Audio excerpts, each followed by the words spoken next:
Remember us? You saw us at E3 in Los Angeles when we announced the release of Devil May Cry 5. DMC is back! Then we did a deeper dive into what this game is all about at Gamescom in Germany.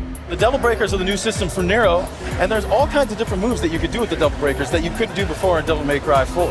And now, we want to bring you to our backyard in Osaka, Japan, where we plan to show you some features that the public has heard about, but never seen. We're also going to get inside the mind of the brilliant man behind the game, Itsuno-san. Since coming to Capcom in 1994, he's been the driving force behind some of our most beloved series. Games like Street Fighter Alpha, Star Gladiator, Rival Schools.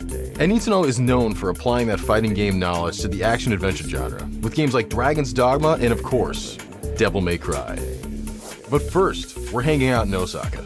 It's known as a city that's highly supportive of the arts. So it's no surprise that Capcom's Osaka-based headquarters is like a magnet, attracting a talent pool of highly creative people.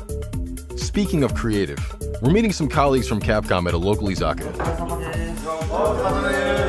Itsuno-san likes to encourage colleagues to exchange ideas and think outside the box. Gatherings like this are an example of how that's fostered at Capcom. And Devil May Cry 5 is evidence that his approach is working, which is why I can't wait to showcase some features that the public hasn't seen yet. When you enter the Capcom studios, it's obvious that it's all about gaming here. On this bustling floor, Itsuno-san works alongside his colleagues. And sometimes, he games with us. For gamers who aren't familiar with the Devil May Cry series, the name of the game is Style. It's a combat-heavy game where players are rewarded by stringing together stylized attacks while avoiding damage. Varying up your attacks is key to raising your style rank.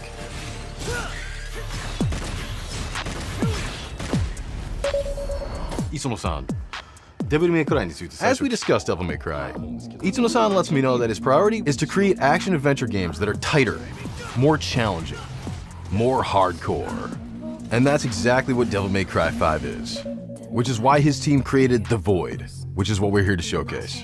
The Void is a place where players can experiment with enemies, weapons, moves, and combos. It's a place where someone who's new to the game can gain mastery of it, or where DMC fans can perfect their techniques and hone their style. Another cool thing about The Void is that it gives you options. Turn your enemy's damage off to practice combos for prolonged periods of time. With damage on, you can see how much damage different moves and combos inflict. It's all for the players. And of course, there are the Devil Breakers. Itsuno shows me the unlimited Devil Breakers option, allowing you to practice without losing your Devil Breaker. He also says there will be different Devil Breaker loadouts that you could preset, and then you'll be able to switch between them on the fly. And to top things off, there's a deluxe collection of Devil Breakers. First up, the Gerbera GP01.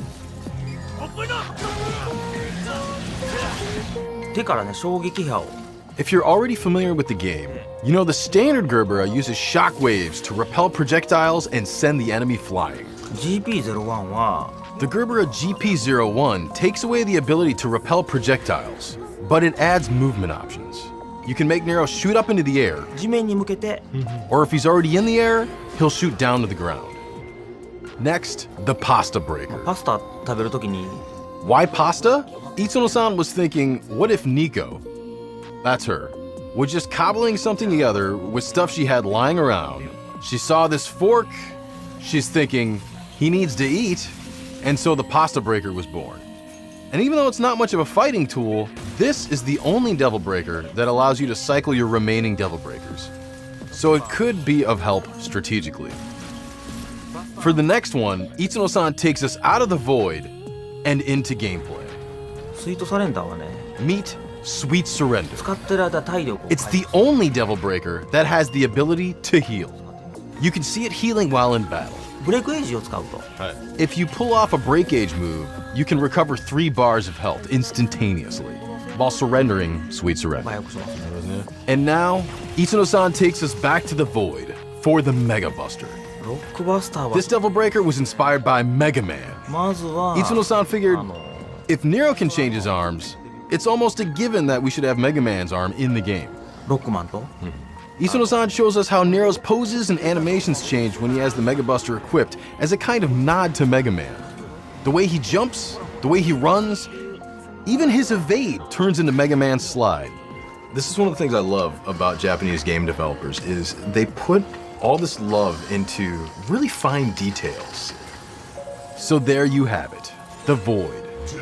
A place where you can experiment, practice your combos, learn the enemy patterns, and hone your skills to take on Isuno-san's challenge of tackling his idea of a seriously hardcore game.